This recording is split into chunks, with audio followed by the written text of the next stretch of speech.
Bom, primeiro, primeiro lugar, obrigado aí pela disponibilidade na agenda. É isso. Sei que a tua profissão, assim como a nossa aqui no mercado financeiro, tá mais concorrida do que nunca, né? Então, Não, mas obrigado que de bom. verdade. Obrigado pelo convite, que bom que deu certo. É isso aí, obrigado. A gente, desde que começou essa história, né, da crise, da pandemia e de home office, a gente começou a fazer live com vários profissionais, principalmente do mercado financeiro, para poder levar o máximo possível de conteúdo para os nossos clientes e parceiros, porque estava todo mundo, óbvio, naquele super tenso, momento de pânico, não sabendo aonde ia parar, o que ia acontecer com o dinheiro, com as bolsas e etc. Então, foi um modelo que a gente achou, né, para se reinventar nesse momento. Tem dado certo. A gente tem tido uma adesão bacana aí e recebido muita gente legal aqui para trocar ideia, né, para colocar o ponto de vista. Cada um, né, já falamos com pessoas da economia real, falamos com muitos gestores de renda fixa, gestores de ações, multimercado, internacionais. É, e estava faltando aqui, eu falei, poxa, estamos precisando falar com alguém que está inserido nesse cenário político que acaba dividindo grande parte das atenções e das manchetes com a crise, né? É, Então, e muitas vezes se confunde as coisas que estão sendo tratadas entre o que é político e o que não é. Eu falo, bom, falei para a Graziella, vamos convidar o Reni, que já é um colega antigo da casa aí e mais uma vez obrigado por ter disponibilizado tempinho aí na sua agenda para isso. pô, imagina. Prazer estar aqui, que bom que deu certo. Estou É contente. isso.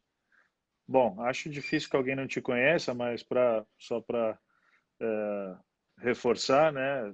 Reni Kuker, deputado estadual, um dos mais votados aí na última eleição pelo Partido Novo, cientista político, né? De profissão, então grande conhecedor da área política. Eu acho que você não imaginava, né? Que esses 2 anos aí de estreia na carreira mesmo, aí política como eleito, ia ser tão emocionante, né? Pois é, Rodrigo. Na verdade, um ano, né? Fez um ano agora em março. É, verdade, né? Nem Fizemos, eu dois. fiz, Tá indo eu pro... fiz um ano de mandato, começou o corona e o primeiro ano não dá para dizer que não teve fortes emoções, né? Eu primeiro liderei a bancada, né? A nossa bancada de 4 deputados. A gente combinou que cada ano vai ser um dos 4 e eu fui no primeiro ano que é mais complicado porque você está aprendendo, a gente está entendendo como é que funcionam as coisas. Nós mesmos não tínhamos formatado as nossas opiniões sobre diversos assuntos, nunca tínhamos refletido sobre muitos assuntos. As pessoas não, às vezes não se atêm a isso, né? Mas ali como deputado a gente tem que falar de tudo. Uhum. Então, um dia chega um projeto de agricultura, no outro é saúde, no outro é segurança, e tem assuntos que você nem sabe que existiam, então você tem que se aprofundar, estudar e achar um consenso da opinião da bancada inteira, dos 4. Então foi um período de adaptação, mas foi muito rico, aprendi bastante. A gente conseguiu montar a nossa equipe ali da bancada, da liderança, isso Você, foi o importante. Vinícius, foi o Daniel Não, isso é no José? estadual, né? Eu, o Ah, é. Daniel, o O Ricardo Daniel? Milão e o Sérgio Vitor. Tá, Somos nós 4. E, além disso, eu consegui aprovar minha lei, né? Eu aprovei meu primeiro projeto de lei em 7 meses. Isso é uma façanha. Eu sei que o brasileiro não entende muito bem, não sabe o quanto é difícil aprovar uma lei, o que é esse processo de tramitação, de comissão, de negociação, de articulação, de escrever, de conversar com todos os envolvidos. A lei foi aprovada em 7 meses e foi também sancionada pelo governador, é a política estadual sobre drogas. Então, também fiquei muito contente, foi um grande feito. E depois tive uma outra experiência rica e importantíssima para o Estado, que foi a relatoria da reforma da Previdência, né? Da Previdência, que foi uma briga e tanto É, também o mês passado, né? exato, terminamos agora recente e foi uma bela de uma briga em todos os sentidos, até físico, né? Eu fui Pancadaria, né? mordido, eu fui mordido nas brigas e discussões ali tentando separar. Além disso, quebraram a Lesp inteira, ficamos sitiados dentro do plenário votando, mas conseguimos trazer um grande avanço para o estado de São Paulo, que foi, enfim, né, as economias e tudo que a gente conseguiu mudar ali na estrutura e trazer mais lógica de equilíbrio racional do gasto do Lógico. dinheiro público, muito dinheiro indo para poucas pessoas, né, que são os funcionários públicos aposentados, versus quanto dinheiro que sobrava para o resto da população em áreas muito críticas como saúde, educação e segurança. Então, acho que esse foi um dos grandes conquistas, não só minha, né, de todo mundo que votou a favor, e da nossa bancada como um todo, enfim, todo o trabalho que a gente fez. E aí começamos 2020 já com essa experiência aí revolucionária para todo mundo, não só para nós, mas para vocês e para Uhum. todos Não, todo lógico. mundo, né? A nossa sociedade como um todo. É que eu acho que as duas profissões acabam ficando mais no holofote, né? O mercado financeiro, porque está cuidando de uma parte importante do patrimônio das famílias, né? Da poupança das famílias, o investimento do brasileiro. E no caso da política, obviamente, também é talvez a maior sensibilidade, né? Com tudo que está ocorrendo. E aí, dentro disso, Sim. eu sei que o Partido Novo já tomou um certo protagonismo, né? Infelizmente não conseguiu emplacar a história lá do, do, do recurso da partidário, né? Do fundo Do fundo partidário para. partidário, é. Como é que está essa história? Isso morreu mesmo? Não teve Saiu da adesão? pauta, não entrou, não foi para a pauta. Mas hoje a gente teve uma vitória aqui em São Paulo dentro dessa mesma lógica que o Novo trabalha, né? Que é corte de privilégios e gastos públicos. A Assembleia anunciou uma economia de 300 milhões e vai haver uma redução do salário dos deputados, inclusive 30% de redução dos nossos salários. Vamos reduzir também os salários dos assessores e uma série de outros contratos e coisas que vão mexer e vai ser entregue por volta de 300 milhões. É bastante dinheiro e é um belo de um Com sinal certeza. para as outras casas legislativas no Brasil inteiro. No estado de São Paulo, as prefeituras, os vereadores devem ser afetados por isso já, o salário deles. E no resto do Brasil, as outras casas legislativas vão ter que mostrar alguma resposta, né? No momento de crise como esse, que todos estão perdendo, o setor público também tem que participar e mostrar solidariedade e lógica da onde que esses recursos e como eles têm que ser gastos. Então, essa foi uma vitória de uma pauta do Novo que é muito forte e importante. Mas, assim, a gente Parabéns.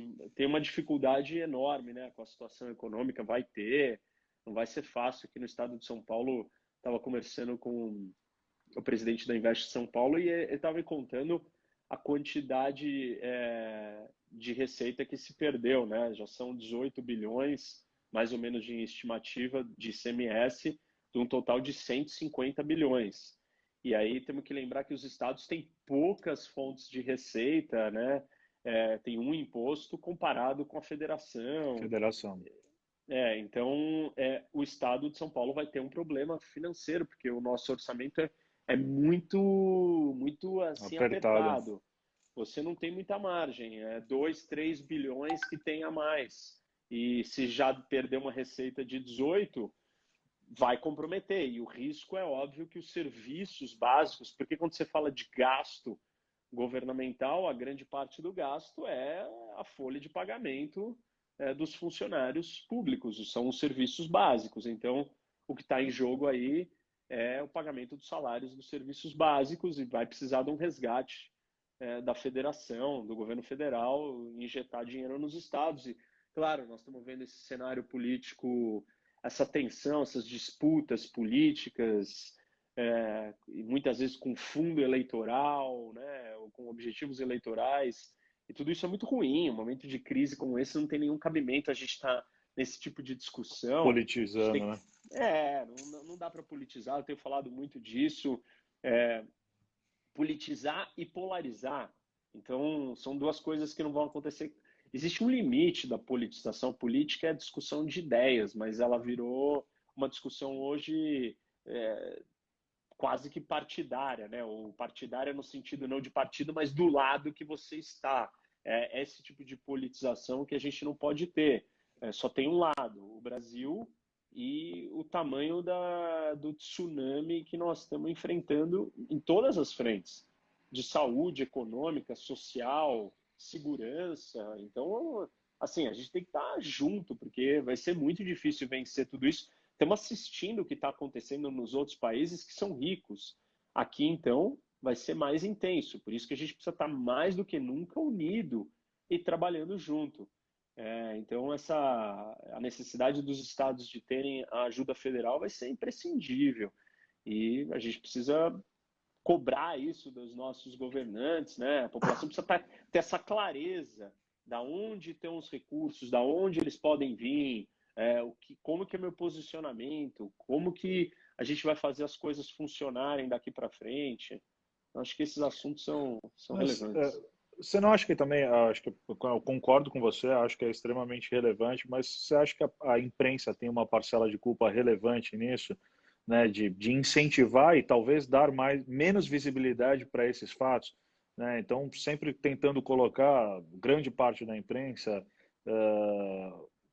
contra o governo, enfim, e acaba tumultuando mais ainda a cabeça ali né, das pessoas que acabam escolhendo um lado ou outro para torcer, né? Porque viram grandes torcedores, né? As pessoas ficam cegas, né? Então, se você entra lá na live do Dória ao 12h30, você vai ver a quantidade de haters ali falando mal dele, porque ficaram cegas, assim, né? Uma vez que ele está brigando com o Bolsonaro, as pessoas tomam um partido, mas eu acho que tem muita coisa que está sendo incentivada pela própria imprensa. Que, por exemplo, você está falando exatamente o quanto que o Estado vai deixar de arrecadar ou já perdeu de arrecadação. O quão apertado é esse manejo do financeiro no Estado.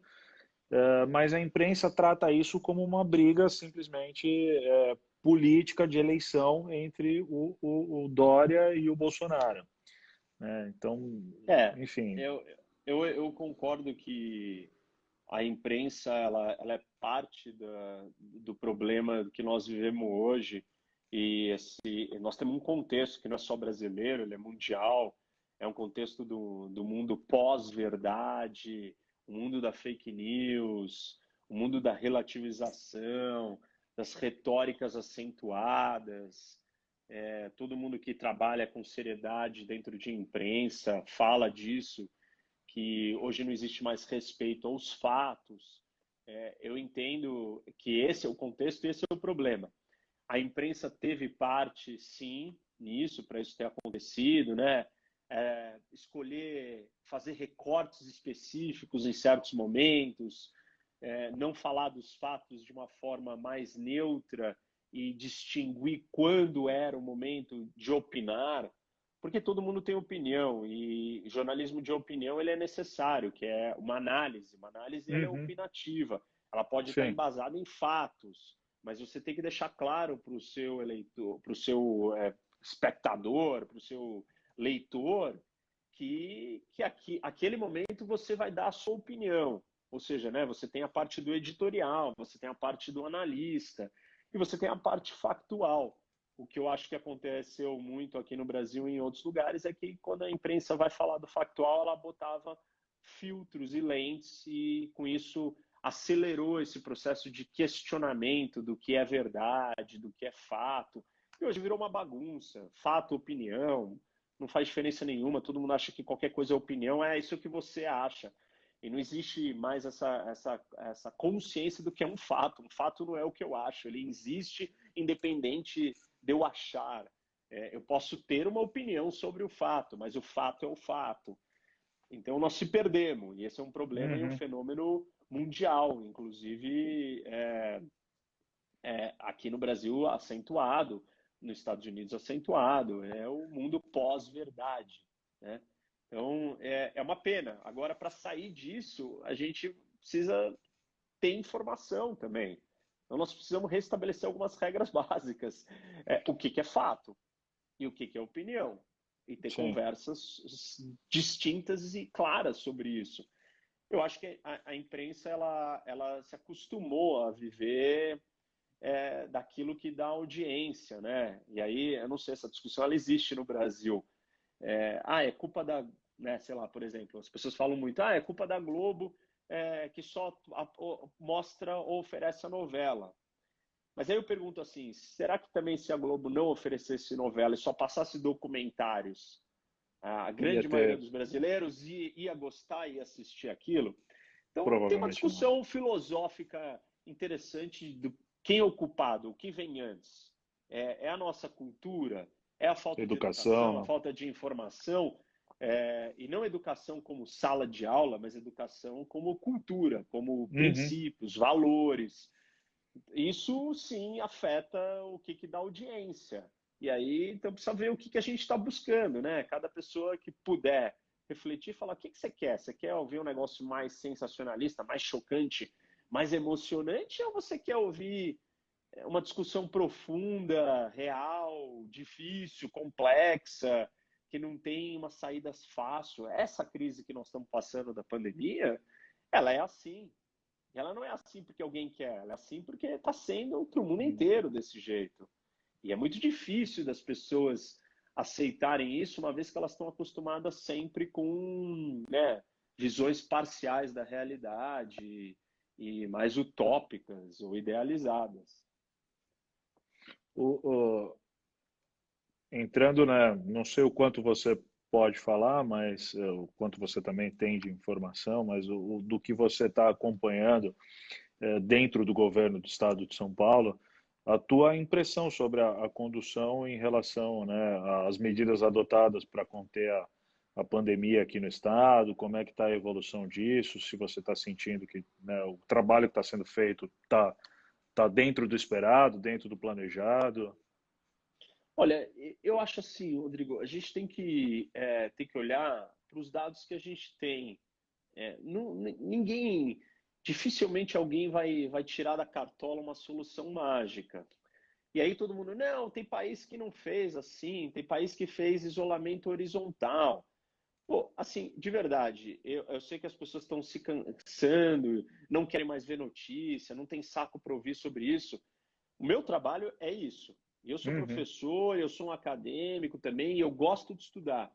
Então, eu estou debruçado, mergulhado, eu fico o dia inteiro lendo sobre isso. Minha equipe, está todo mundo trabalhando em cima. Quais são os cases no mundo? Quem fez o quê? O que a Suécia fez? Como que foi na Suécia? Como é que foi na Coreia do Sul? Como é que foi em Singapura? Como é que foi em Taiwan? Como é que foi em Hong Kong? Como é que está sendo na Alemanha? E não tem ninguém que não tenha feito isso. Tem a Suécia. A Suécia decidiu. Não falei Não fez isolamento nada. nenhum. As pessoas decidem. As pessoas escolhem. Elas vão lá e decidem como que elas querem se comportar, levando em conta que eles são suecos, que eles têm um nível de responsabilidade que não Cultural. existe na nossa sociedade. Não existe isso. Então, porque o sueco não abre a janela do carro e joga o papel dele na rua. Por quê? Porque ele entende que a rua é dele. Aqui, quando o brasileiro, né, o brasileiro que abre a sua janela do carro e joga o papel para fora, ele joga para fora porque ele sabe que a rua não é de ninguém. Porque senão ele jogaria dentro do próprio carro dele. Por que ele não joga dentro do próprio carro? Porque é óbvio que ele É fala, não, dele. meu carro eu não vou destruir. Então, o senso de coletividade, de entendimento do sueco, eu não acho que dá para comparar com o do Brasil. Mas vamos lá. A Suécia está fazendo isso, é um experimento, é o único país que está fazendo isso desse jeito, sem isolamento nenhum. Cada um faz o que quer. E aí você olha para o número de mortes, eles já passaram 1.500 mortos, né? Enfim, o número é alto para a população, né? Se você compara a fatalidade por 1 milhão de Sim, habitantes, de habitantes. também é muito mais alta que países vizinhos do lado que fizeram, enfim, né? Que fizeram Isolamento. quarentena, isolamento.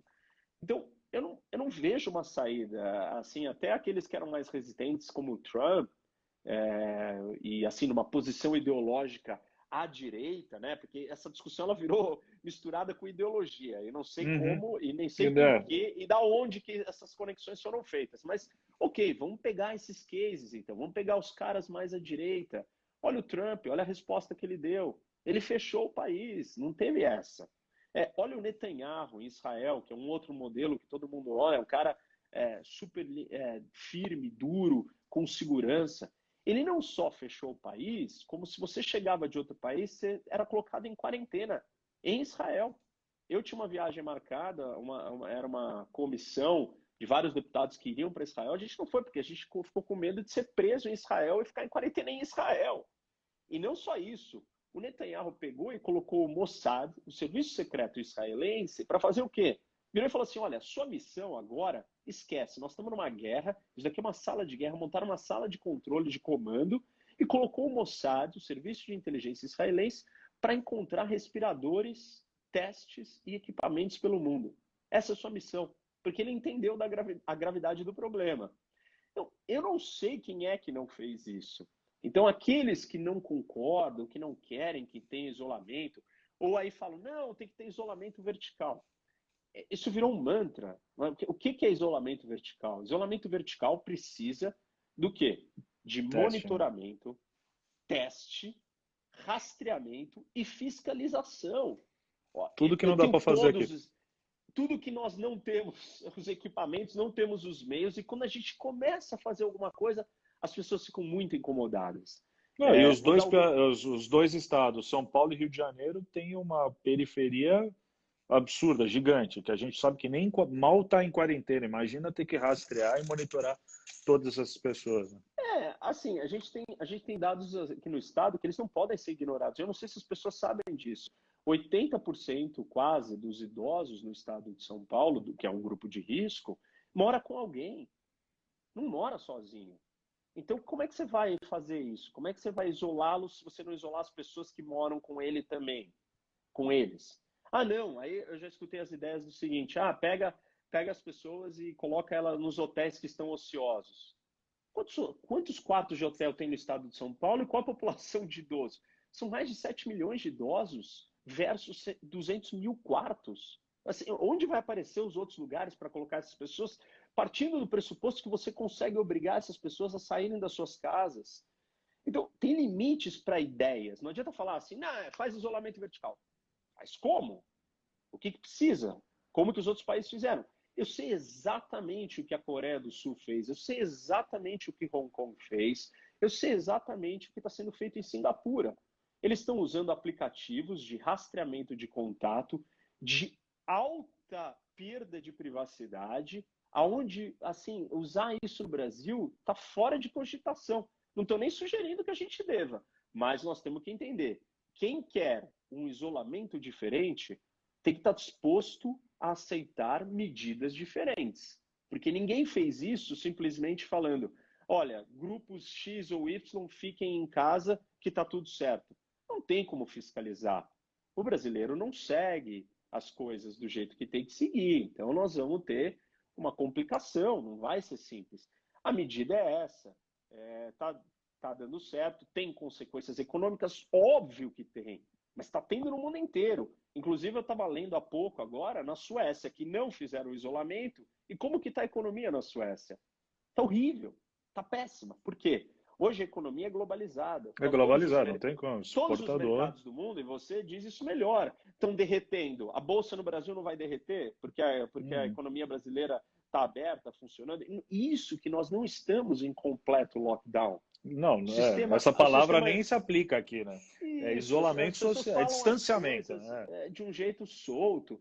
Nós temos a construção civil funcionando, nós temos as indústrias funcionando. Claro, elas diminuíram porque não tem consumo.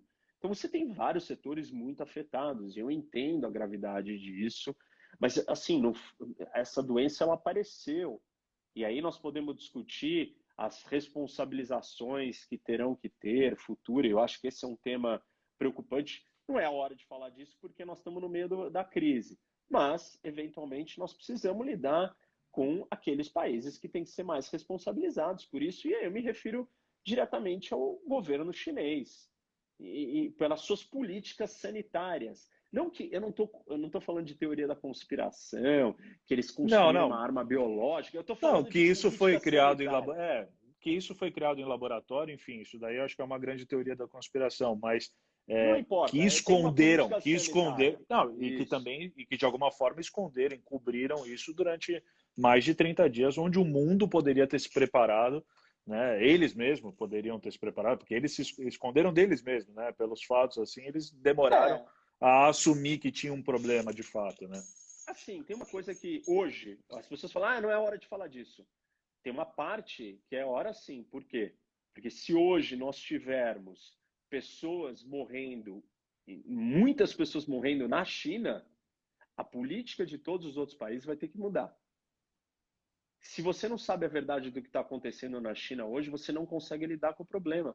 Todos os países estão olhando um para o outro. O vírus é novo, a gente não sabe como ele está se comportando exatamente, não tem dados tão completos assim. Está todo mundo Uhum. tomando a medida menos arriscada possível, que é tentar achatar a curva para não sobrecarregar o sistema de saúde. Aí você tem uma série de teses, né? Uma das teses é no clima tropical não é igual. Bom, o primeiro lugar onde você teve colapso do sistema de saúde foi Manaus. Não existe lugar mais tropical do que Manaus. Manaus é o epicentro do que é ser tropical, o lugar mais Sim. úmido e quente que tem no Brasil. E lá o sistema de saúde colapsou. Essa doença não é sobre só a infecção e a mortalidade, ela é sobre o colapso do sistema de saúde. Isso não pode ser permanente, não existe isolamento permanente, economia fechar permanente. Existe você se preparar, ficar forte, construir um hospital, chegar mais equipamento, chegar mais máscara, coisas que estão sendo feitas até agora no Brasil. Assim, não dava para o Brasil, do tamanho que ele é e com as deficiências que ele tem, ser o país que falar, eu vou fazer um experimento único Referência. diferente. Não Aham. dá. A Suécia, convenhamos, pode tentar uma coisa dessa. O sistema de saúde, a sociedade, a riqueza, o que eles são, dá para eles fazerem isso. Agora, eu não acho. Então, nesse sentido, eu acho que está certo. Tem muitas coisas a serem melhoradas. Eu acho que a comunicação das nossas lideranças todas não estão efetivas. Acho que o governo de São Paulo precisa comunicar melhor um monte de coisas. Eu vejo que essas informações não chegam nas pessoas, elas me perguntam as mesmas coisas, elas não estão entendendo o que está acontecendo. E aí eu falo, e assim, você precisa repetir as mesmas coisas muitas vezes. E eu acho que o governo de São Paulo podia melhorar muito na comunicação. Tem outros erros aí de gastos e coisas que não são a hora de serem feitos. Tem coisas assim que eu também desaprovo muito. Agora, quanto à questão do isolamento, eu estou me baseando nas pessoas que entendem no que a maioria acha. Você fala, você vai seguir a maioria? Neste caso de pandemia, contágio, morte, Não você tem tem que ir com a jeito. maioria. Não dá para você ir com aquela visão extrema, estranha, diferente. Não é a hora. Nós estamos falando de vidas, enfim, de pessoas, né? Essa Uhum. história da economia, ela tem um lado interessante que vocês, né, do mercado e economistas entendem muito bem, que é a questão da confiança. O tempo inteiro o mercado fala para o Brasil, Brasil, você tem que fazer as reformas, porque você tem que mostrar que você é confiável. Então, se as pessoas começarem a morrer em grandes números, não importa estar aberto. Não haverá confiança. Ninguém vai ter coragem de sair e De sentar ir num pra rua, pro restaurante shopping, ou de lógico. entrar num shopping. As pessoas vão ficar fanáticas, muito mais paranoicas do que supostamente tudo isso está deixando já todos paranoicos. Então, esse tema da confiança é importante. Eu acho que a gente fez o que tinha que fazer, fizemos a nossa lição de casa. Se vê que não vai dar certo, que continuar, se o cenário continuar ruim, nós temos que estar preparados para adotar outras estratégias. Só que aí a população vai ter que aceitar que nós vamos ter que usar tecnologia em outro nível, como os outros países, a Alemanha e vários outros países, França e os países do Sudeste Asiático que conseguiram combater bem inicialmente. Alguns já estão tendo vários problemas, como Singapura, começou muito bem, já não está indo tão bem. Japão começou bem, já não está indo tão bem. Coreia do Sul parece que está indo bem ainda. Usou muita tecnologia. A Nós vamos ter Alemanha, que né? usar a tecnologia. A Alemanha também está usando um aplicativo feito pelo governo, onde você se cadastra e onde você diz quais são você escreve um diário, diz quais são as suas condições. E aí esses dados, quando você entra em contato com outra pessoa que está infectada, é passado para uma instituição. Não, o governo não acessa diretamente essa informação, mas acessa indiretamente. Enfim, nós temos que estar vigilantes com a questão da privacidade, da liberdade, mas nós temos que entender que nós estamos numa situação de crise. A ferramenta, ela serve para o bem ou para o mal. Nós temos que fiscalizar para que ela seja usada para o bem, mas se ela existe, ela tem que nos ajudar. Até porque Lógico. pensa que, né, estamos falando de computação, de tecnologia, de informação. Então vamos jogar os nossos celulares fora, porque todas as empresas de tecnologia têm os nossos dados, né? Não, e na hora de entrar em empresa de chat, né, mídias sociais, ninguém se preocupa tanto, né? Então, também é um pouco de hipocrisia nesse E momento, eu assim, acho. eu acabei, eu gravei um vídeo agora, né? Eu vou lançar ele, que eu falo um pouco dessa discussão. E a Apple e o Google se juntaram para trocar informações de contato, de rastreamento de Hum, pessoas. E juntos eles vão conseguir ter acesso a quase a totalidade de smartphones no planeta. Mais de 5 bilhões de telefones. Bom, então vamos jogar nossos telefones fora por isso? sim. Não, a gente vai cobrar, vai fiscalizar, vai estar atento, mas assim, a gente quer ter a tecnologia. Você quer usar o Waze? Como é que o Waze sabe que está trânsito? Porque ele, né, ele tá vendo o seu Monitora todo mundo. telefone e quanto que o seu carro está andando e assim por diante. Então, enfim, a gente vai ter que fazer escolhas. Isso é um momento de crise. Se não está em crise, você não precisa escolher. Agora, em crise, você tem que escolher. Você vai ter que apertar o cinto, vai ter que economizar, vai ter que abrir mão de um pouco de alguma coisa para ter outra, e assim vai. Eu acho que o que aparenta até agora é que as medidas que foram adotadas em São Paulo, pelo menos no grau que foram adotadas, estão surtindo algum efeito, né? A gente está vendo que o sistema de saúde não, ainda tem uma margem, né, para aguentar, principalmente no privado. Eu tenho falado com várias pessoas do setor privado, no público eu já não tenho tanta proximidade, mas no setor privado, todos os hospitais, obviamente, porque tinham muito mais fundos, muito mais recursos para isso, se prepararam bastante para um movimento, né, para uma alta aí no número de internações ao longo do mês de abril. E aí alguns estão até é, é, sentindo na carne o contrário, né? O que aconteceu é que muitos cancelaram, né? Todas as cirurgias eletivas, o pronto-socorro está vazio, porque ninguém vai no hospital para nada, né? Tá todo mundo com medo, É. obviamente, de ser contaminado.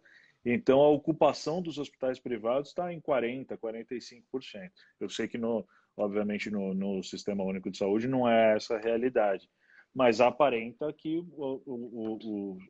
a gente tem essa história da subnotificação, né? O quanto que talvez testar mais pudesse trazer um conforto maior para as pessoas, porque a gente olha a letalidade quando comparado só ao número que é oficializado, né? Só que a gente sabe que esse número talvez esteja 10 vezes, 12 vezes, 15 vezes maior do que o que a gente tem conhecimento, né? E aí dá uma impressão, o número sugere uma letalidade de 6%, de 6%, o que obviamente assusta. Né? Você fala, É. pô, aqui em São Paulo está matando 6% das pessoas que pegam. Né? Não, a Obviamente não gente é sabe que isso. essa não é, porque a gente não testa, exatamente. Mas, assim, tem um fator que o contágio ele é muito rápido e o crescimento disso ele é explosivo.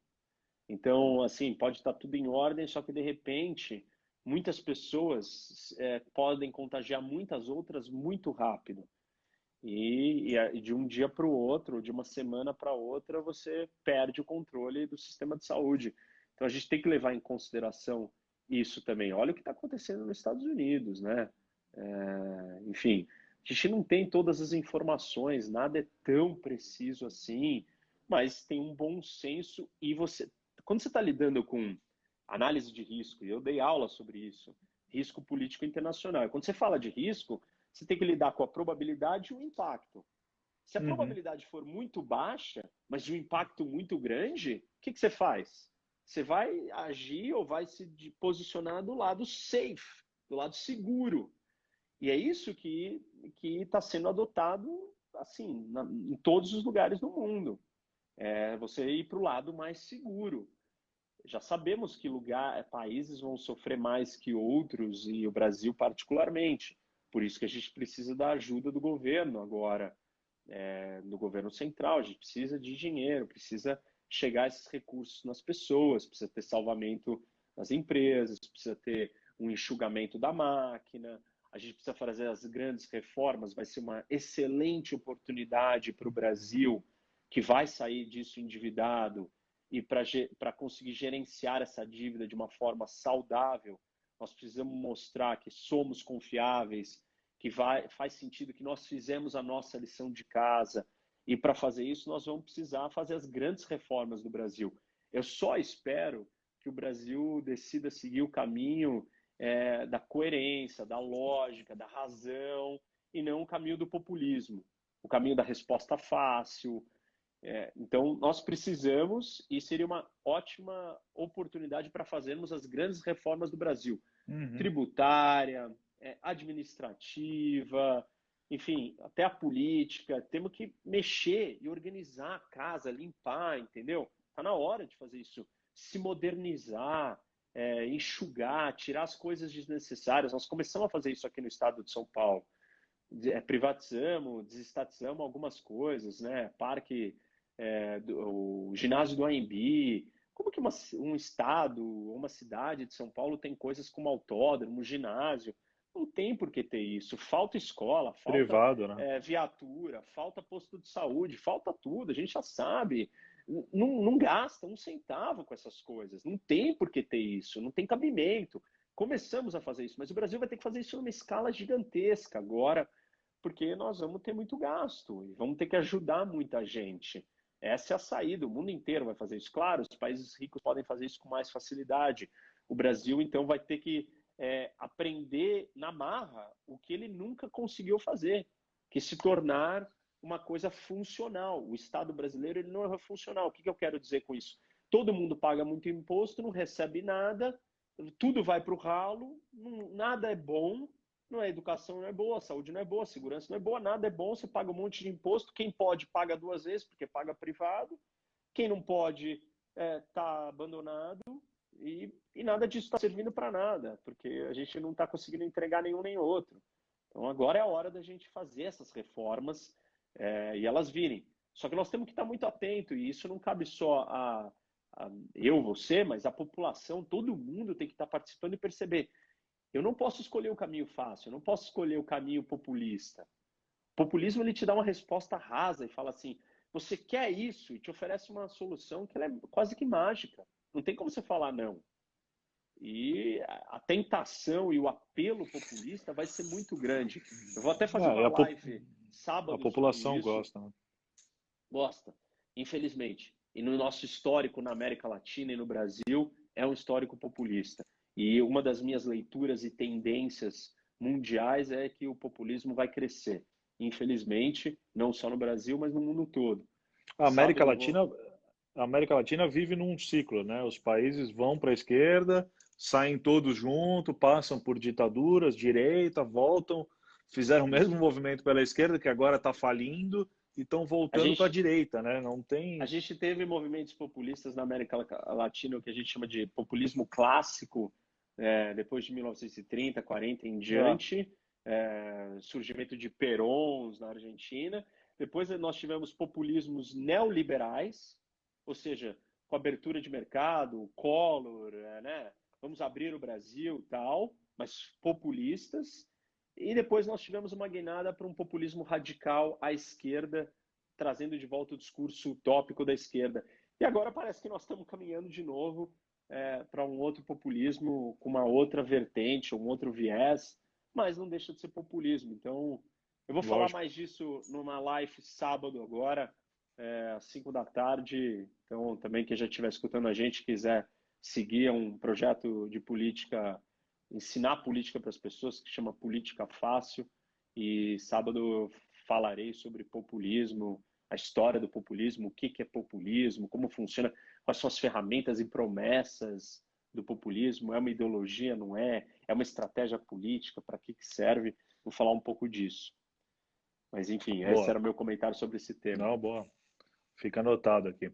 É, entrando já um pouco no aspecto das eleições aí que vem à frente, você acha que tem algum risco de mexerem no calendário ou isso também é muito improvável? Eu acho que existe a probabilidade, né, a possibilidade de mexer no calendário na data da eleição, mas não No ano. colocar para o outro ano, né? Postergar um pouco, dependendo do que estiver acontecendo. Eu não acho que eles vão querer mudar de ano, né? Ou fazer em 2021. Isso vai ser muito problemático, não vai acontecer. Atrapalha tudo, né? Eu E acho que nesse a aspecto, eleição vai ser muito sobre a crise, sobre o corona, como que as pessoas, os candidatos, enfim, lidaram com a crise. A bom, avaliação vai ser sobre isso, não só aqui, mas no mundo inteiro. Então, tudo que eu, foi feito para trás vai ser meio esquecido. A gente só consegue lembrar disso. Nós estamos o quê? Há 2 meses isolados e parece que nós estamos há 6 meses. Ninguém mais lembra como é que é ir num restaurante, ou o sair na mundo rua, sem ou isso, ir na academia, ou cortar o cabelo, no meu caso. Mas, enfim, então as pessoas estão. Imagina, né, mais um tempo falando disso, vivendo isso. A eleição esse ano vai ser fundamental em opções, né? discussões sobre. O ponto de avaliação vai ser como que cada candidato se manifestou, se posicionou, ou lidou com a crise do corona. Nós temos eleições fora do Brasil também, as eleições americanas vão ser muito Americanos. importantes, né? E vai ser um incógnita, eu acho que vai ser difícil para o Trump com a economia ruim, ele vai ter que amarrar isso politicamente de um outro jeito, não sei como, talvez ele politize com a questão da China, isso tem um apelo hoje da opinião pública muito grande em todos os Patriota, né? lugares.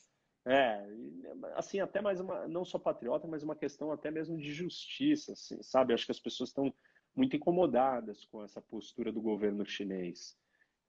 Então, esse é um apelo. Eu não sei se ele vai usar esse apelo, mas ele vai ter que construir uma narrativa para conseguir lidar com uma situação de crise nesse nível que nós estamos hoje.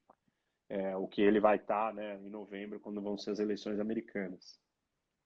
E aqui São Paulo, né, no âmbito de vereadores e no Brasil, a gente pode ter uma expectativa boa com o Partido Novo.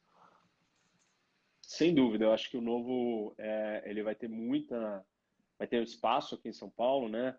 A gente já mostrou que no legislativo, por mais que a gente ainda não tenha às vezes o espaço e o peso, a base eleitoral para o executivo, que são eleições maiores, disputas mais difíceis. O Novo é um partido que só participou de uma eleição grande, né? A primeira Uhum. vereadora em 2016, só em 4 lugares, ganhamos em 4 lugares apenas, mas e uma outra eleição agora em 2018. Então, ainda é um partido em crescimento, em formação, Em construção. mas ele já mostrou que tem força, né? A bancada que nós elegemos nos legislativos, tanto estaduais quanto federal, mostra que o Novo tem um apelo nessa área, na área Não, do eu tenho, legislativo. As eu tenho a pessoas impressão até que aqui, escolhem, né? Falam assim, não sei, não tem chance ali para o executivo, mas no legislativo eu faço questão de votar em alguém com uma propostas mais claras e o Novo tem essa identidade. Então acho que o Novo vai ter bastante espaço. Tem outros grupos aí que também pensam e funcionam na linha um pouco do Novo, parecidas, que vão ser bem competitivos para vereador. Acho que nós vamos ver algumas mudanças aqui na Câmara em São Paulo. não, mas enfim, eu tenho a impressão, né, pelo trabalho que vocês, né, todos vêm fazendo à frente do legislativo, eu acho que vai ter uma boa mudança aqui no quadro de vereadores em São Paulo, pelo menos é a nossa esperança, né? Reformular, né, o que a gente chama que a gente sempre chamou de velha política, né, É. com pessoas, né, que, enfim, que vêm de uma escola diferente, com princípios, valores e ideias, né? Eu acho que é importante para a gente. Que comece por São Paulo, eu acho que é onde o partido aparenta estar mais forte, né? E isso vai acabar se espalhando pelo resto do Brasil. A base maior, né, do partido.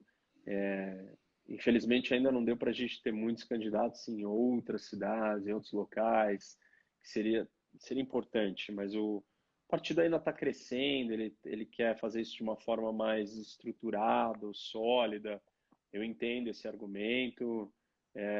Às vezes eu acho que a gente poderia encontrar outras cidades ali importantes e também conseguir expandir, mas acho que é promissor.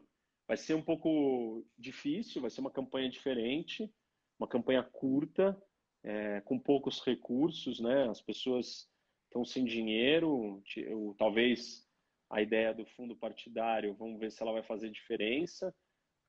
A gente já viu que não é tão determinante, apesar da maioria dos partidos usar o dinheiro do fundo partidário, Uhum. mas não é determinante para eles serem superiores ou terem uma vantagem.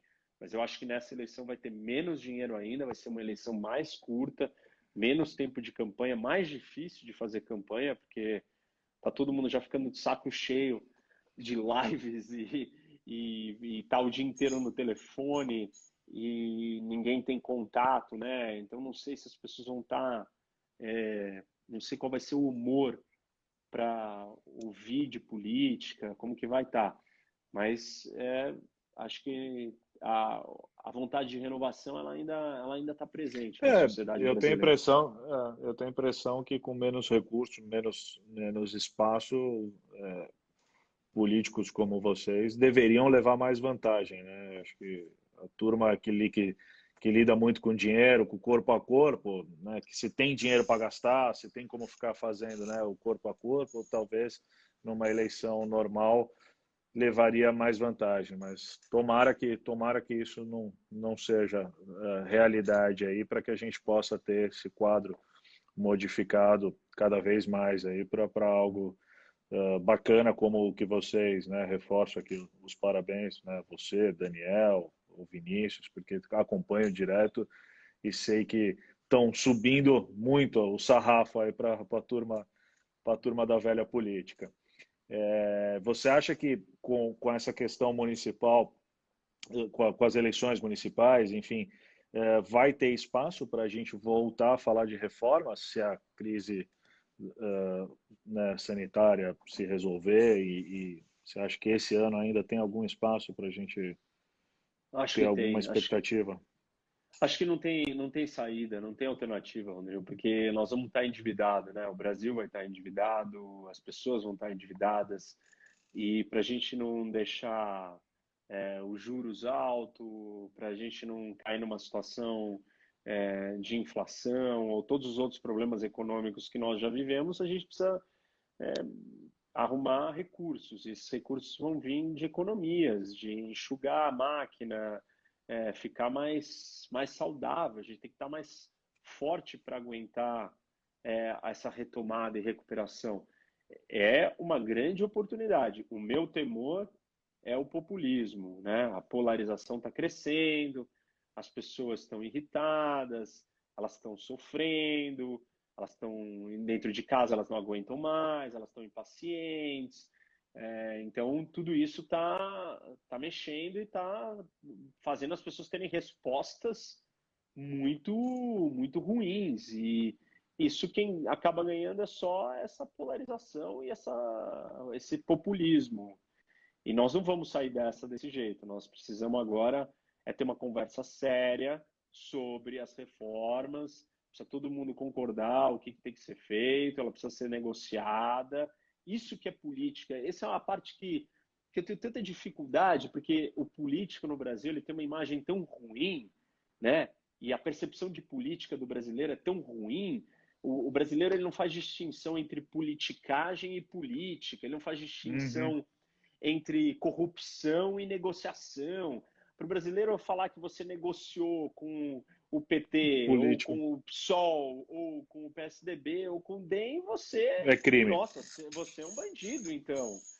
Existe uma diferença muito grande entre corrupção e negociação. E, assim, para mim, a imagem mais clara é essa. Imagina o estado de São Paulo, são 45 milhões de pessoas, 45 milhões. Nós temos 94 deputados estaduais. E você precisa que esses 94 eles estão representando a totalidade de opiniões e visões do estado inteiro de São Paulo. Então, quando eu entro no plenário da Lesp, eu estou levando uma parcela, 130 mil pessoas que acreditaram e pensam como o que eu penso. Mas tem outros 93 que levam o resto ao todo dos 45 milhões. Então, eu só represento uma parte pequena e cada um deles representa uma outra parte. Ou eu viro e ignoro ele e falo, eu estou representando a minha parte e fico que nem um papagaio, repetindo Não vai conseguir coisas nada sozinho, e pronto. batendo a cabeça na parede, falando um discurso retórico, inflamado, histérico, bobo, sem parar, a Talvez mesma eu coisa. não vou falar o nome de ninguém, mas talvez você vai passar 28 anos como deputado sem conseguir aprovar nada. Essa é uma das possibilidades. Eu aprovei em 7 meses, com 94 votos a favor, ou seja, unanimidade. Por quê? Porque isso é construído, isso é conversado, porque isso é fazer política. E a minha função não é ir lá ficar repetindo um discurso da forma mais estridente possível. A minha função, meu cargo como político, é conseguir convencer, negociar, construir soluções para que a nossa sociedade avance para solucionar os problemas. Se todos fossem lá com esse intuito, todo mundo ia ter o mesmo interesse, que é o quê? E a mesma disposição, negociar, Uhum. achar pontos de Caminho. convergência, construir soluções e andar. Então, quando as pessoas. Só que isso não vai mudar se o eleitor do lado de cá der Não incentivo cobrar, para né? esse tipo de comportamento. Não, se o eleitor achar bonito, e tem gente que vem brigar comigo na minha página. Você não denunciou o deputado do PT no comitê de ética. Alguém já viu o deputado estadual ser caçado? Conselho de ética da Assembleia Legislativa caça alguém? O que eu vou ganhar se eu fizer isso? Eu vou continuar remoendo a briga? Eu quero bola para frente, porque eu não estou lá para brigar. Aquilo aconteceu, não por minha causa, porque eu não fui eu que mordi, eu fui mordido. Eu estou lá para trabalhar e resolver as soluções. Ou seja, então eu não vou ficar perdendo meu tempo me remoendo com aquilo. Eu vou falar, ele me pediu desculpa, eu falei, tá, claro, tá aceita a desculpa, vamos lá. E no dia seguinte eu quero sentar na mesa com ele e achar uma solução E mais discutir rápida uma possível nova para os proposta. problemas. Porque eu não vou conseguir fazer sem ele porque ele representa uma parcela da população do Estado e eu outra parcela. Então, todos da parcela têm que se juntar para chegar em algum lugar. E é isso que eu estou tentando fazer, e é isso que todos os eleitores e a população brasileira precisam entender. O que você precisa privilegiar num político? O que você está procurando nele? É um cara capaz de construir Capacidade de. consenso, negociação, composição, achar soluções inovadoras que englobem visões do maior número de pessoas.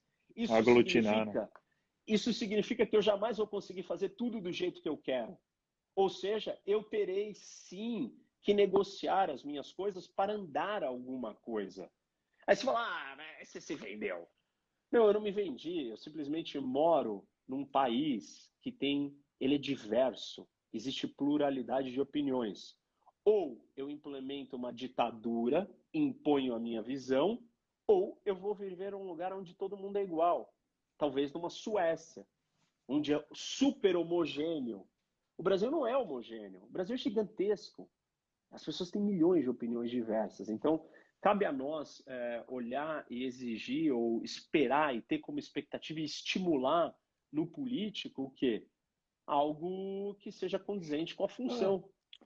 E mesmo que fossem dois lados só, que não fossem, né, tantos partidos, né, uma bancada tão plural, mesmo que fossem apenas duas, republicanos e democratas, que seja, em algum momento, alguns republicanos vão ter que abrir mão, né, fazer concessões em prol de uma proposta democrata, e o inverso também é verdadeiro, porque senão o país, os Estados Unidos, também não iria para frente, tudo pararia no Congresso, né? Então, é natural da política que se faça Então, negociações, mas né? tem um problema muito difícil aqui, porque você está representando o seu eleitor. Se o seu eleitor não tem essa maturidade de como funciona o processo, qualquer coisa que você faça, ele se sente traído e acha que você está fazendo algo muito errado. E aí, o que você faz? Você não tem para onde ir, porque sua função é fazer aquilo, mas quem te botou lá não gosta que você faça aquilo. E aí você entende, você acaba concluindo o quê? Ah, o eleitor não quer que você vá lá fazer isso, então ele quer que você vá lá lacrar, mitar, Sim. fazer shows retóricos. Eu não quero ir lá fazer show retórico, eu quero ir lá cumprir com a minha função, que é achar solução para grandes problemas. Eu gosto de resolver grandes problemas. Esse é o meu prazer. Não, Só não, que isso não se faz sozinho. é uma loucura isso, né? Como vira uma torcida, um fla-flu, né? Eu vejo a deputada a Joyce Hasselmann, que hoje ela é perseguida, né, nas redes sociais por ter algumas posições contra o Bolsonaro. Como assim? Você foi eleita por conta dele e você, né, tem que dizer amém para tudo que ele faz e para tudo que os filhos dele postam nas redes sociais. Você tem que estar lá para, né, apoiar. Você não pode mais ter uma opinião para o Brasil, né, para o brasileiro. Você tem que estar do lado do... Enfim, ela é só um caso, né? Deve ter Isso, outros vários, né? esse ponto é o que eu chamo de maturidade política. A gente é analfabeto politicamente, a gente não sabe para que serve a política, a gente não entende a dinâmica, a gente olha e fala assim, não, tá bom, você está falando que tem que negociar, tá, até entendo. Até entende, mas não incorpora. Você só entende de verdade quando você incorporou. E quando você espera isso, quando você avalia alguém dentro dessa métrica, dentro desse critério. E isso não acontece ainda. Ou seja, nós não somos alfabetizados politicamente. Nós somos imaturos politicamente. A gente tem uma visão rasa da política. Claro, por culpa da classe política, em grande medida, sim. Mas não só. Porque quem elege os políticos são as pessoas. Os políticos não vieram de outro planeta e Sim, lógico. pousaram no Brasil, né, em Brasília, e pousaram lá, ou pousaram aqui na Assembleia Legislativa. Eles vieram da sociedade. Eles são um espelho da nossa sociedade. Então, tem vários desafios que nós temos que mexer e que é duro. Nós estamos chegando no Bom, final aqui, né? Nós vamos voltar. tá na contagem regressiva Ah, aqui. tá bom. Não quero tomar Então mais teu vamos. Não, tempo, eu que vou. eu sei que você Só para está. não interromper Obrigado. no meio. Obrigado. Justificou ainda mais o meu voto nas últimas eleições. Tenho certeza.